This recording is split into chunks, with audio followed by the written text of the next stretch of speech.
All clergy, please stand. Your response is From the Pinnacle to the Pit by Ghost. This is, of course, off of Meliora, which will be coming later this summer. Second official single that Ghost themselves as a band have delivered to us. And we also, just the past couple of days, have seen Papa Emeritus III unveiled. And somebody made a curious observation that I have to talk about before we get into the song itself, is the fact that it seems like, and whether this is intentional or not, I'm going to go with yes. From the emergence of the first all the way to the third, it seems like Papa has kind of grown more powerful because he was kind of a little bit older looking, a little bit more decrepit looking in his first version. And as he's kind of changed and transformed and gained power, as this person said, he has a very youthful, very evil glow to him.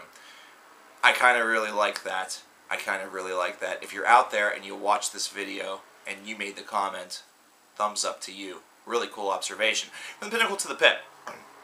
Second track off of Meliora that we got.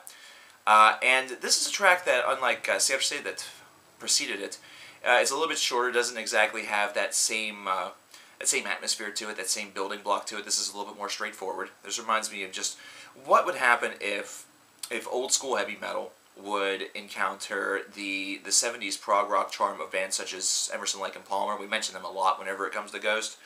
And the two of them kind of mold together and craft something that has really solid foundation and sort of builds on it just only minorly, because that's all that you really need. This has only a couple of basic elements to it, and it's in fact a song, though, that based around those elements being a little bit more simpler, that I feel like this is a track that should be played, along with Cirice, by the way, on the radio. I think that both of those tracks actually have the potential to really, really do very well with an audience.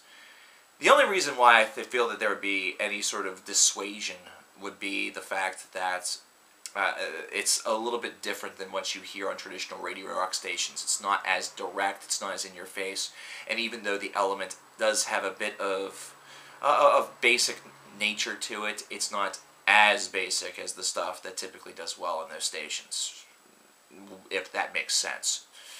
I'm sure that it does. I dig this track for a couple of different reasons. For one, it does have a bit of a night and day difference to Cirice in its structure and everything like that, which showcases that this is an album that's going to be very much like the first two albums from Ghost, where they are not going to be afraid to give it a little bit of variety, to not feel like they need to maintain a certain pace the whole entire time. This is going to be one that's certainly going to have a lot of atmosphere, a lot of tension, a lot of building, a lot of brooding, and it's going to be a bit of a roller coaster, and you can tell by the presence of these two tracks and the way in which they were able to really morph and play with the emotions of the listener in Cirice, and how direct from the Pinnacle to the Pit is. I dig this track also because it's one that doesn't have that same glowing feeling after I listened to it like Cirice did. With Cirice, I think I played that song to death in like the week or two after we did the review and after it came out, because it was just one that just hit so well. And it was a track that I had to sort of step away from for a little bit in order to really regain that love, because I think I was overdoing it. With From the Pinnacle to the Pit, I feel like this is a track that I'm going to be not quite as high up on, but at the same time, I'm still going to feel very strong about whenever the album is released. I also feel that this is a track that probably, in the grand scheme of things, whenever you listen to the disc, will probably be about a mid-range song. So it's going to be one that's going to be very acceptable, but it's going to depend very much on the strength of the tracks that surround it. But I still feel that there are going to be a couple of other tracks on this album that are just going to be absolute killers. They're just going to be monstrous, monstrous songs. We've heard that on both of the previous two albums. Goulet and Zombie Queen from Infestissimum is a prime example of just how phenomenal these guys are able to write. And it seems like they write all the better whenever they allow themselves the ability to expand their horizons outside of the 4 or 5 minute mark.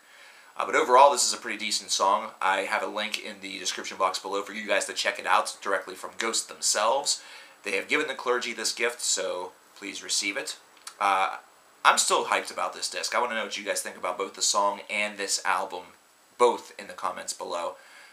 Is it August yet, really? I mean, is it August yet, please? Can we just... I mean, we have a lot more to talk about before this, but I'm really stoked about this disc. I want to know what you guys think, so let me know. Peace.